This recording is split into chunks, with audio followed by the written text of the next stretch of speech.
Hello दोस्तों। तो हम लोग फिर से आज शुरू कर दिए हैं सेशन 2025 नीट के लिए।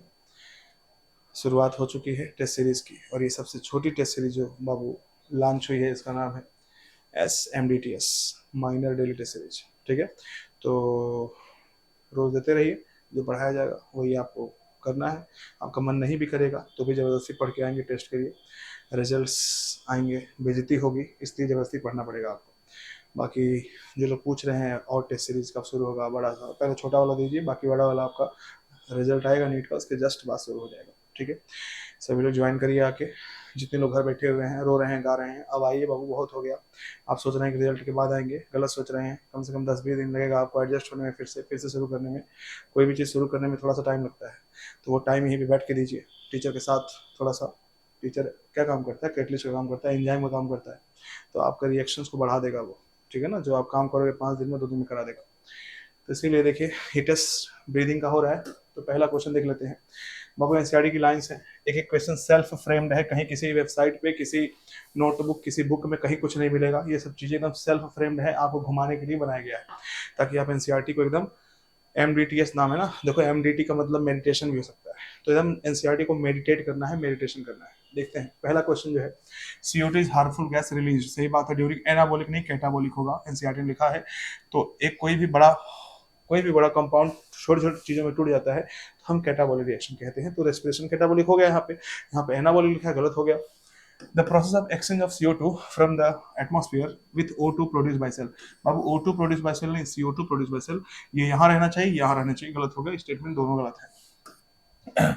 Mechanism of breathing in different animals depends on, NCERT का ब्रीदिंग का पहला पेज, दूसरा पैरा, सेकंड लाइन लिखा हुआ है, mechanism of breathing in different, किस पे डिपेंड करेगा? लिखा है there habitat and level of organisation, तो बोथ ए एंड बी। ठीक है ना, थर्ड क्वेश्चन देखते हैं। Inter body surface mode of respiration, तो मैंने बताया था, साफ साफ रटवाया था, साफ साफ समझाया था कि in lower invertebrates like sponges, platyhelminthes, coelenterate, ये बताया था मैंने। तो अब पूछा इसमें से नॉट प्रेजेंट है ना, तो नॉट, ठीक है ना, सबसे बढ़िया तरीका होता है बाबू, जो नॉट है बाबू घेर लो इसको। तो स्पॉन्जेस तो होगा ही होगा, लोअर इनवर्टिब्रेट होगा ही होगा, प्लेटिहेल्मिन्थेस होगा, क्या नहीं होगा? Lower vertebrate, option D. ठीक है ना, एनसीईआरटी। अच्छे अच्छे बच्चों का मैंने 3-4 गलत करवा दिया इससे। ठीक है ना, तो याद रखिए, आप लोग जिसको लग रहा है कि बायो आसान है, तो आसान है तो आधे घंटे में करना है, बस सीधा सा फंडा है। ठीक है ना, आप जितने लोग सोच रहे हैं सिर्फ हम ये सब्जेक्ट पढ़ेंगे, सिर्फ ये सब्जेक्ट पढ़ेंगे, तो बाबू याद रखिए, अगर आप इस काबिल हैं कि बायोलॉजी को आधे घंटे में नीट में सॉल्व करके आ जा रहे हैं, तो ठीक है, आप बायोलॉजी क्लास मत करिए, जो मर्जी वो करिए। लेकिन अगर आप उससे ज़्यादा समय ले रहे हैं तो आपका फिजिक्स केमिस्ट्री गड़बड़ हो सकता है, इसीलिए बायोलॉजी को आधे घंटे में करने के लिए जरूर आए, गोल्ड बैच ज्वाइन करें, 360 आउट ऑफ 360 का गारंटी लेकर के जाए। ठीक है, चलिए। अर्थवॉर्म एंड फ्रॉग रेस्पायर, तो earthworm, frog, moist cuticle, moist skin दोनों है, तो ऑप्शन हो रहा है D, both. Insect respire through, tracheal tubes, यानी कि नेटवर्क ऑफ ट्यूब्स भी कहते हैं इसको, तो ऑप्शन हो गया सी। ठीक है। स्पेशल वैस्कुलराइज्ड स्ट्रक्चर, बाबू देखो, अगर बोले वैस्कुलराइज्ड स्ट्रक्चर, क्या बोले? वैस्कुलराइज्ड स्ट्रक्चर, तो हम कह देंगे गिल्स। अगर बोले वैस्कुलराइज्ड बैग, तो बोल देंगे लंग्स। अगर बोले स्मॉल वैस्कुलराइज्ड बैग और साथ में रेगुलर वॉल बोल दे, तो हम बोल देंगे एल्विलाई। तो यहाँ पे बोला है स्पेशल वैस्कुलराइज्ड स्ट्रक्चर, तो हम बोल देंगे क्या? यहाँ पे गिल्स बोलेंगे, ऑप्शन सी। ओ ऑड वन आउट, इसमें से कौन सा चार में से तीन एक, मतलब इसमें चार में से तीन एक तरह है और कौन सा चौथा अलग है?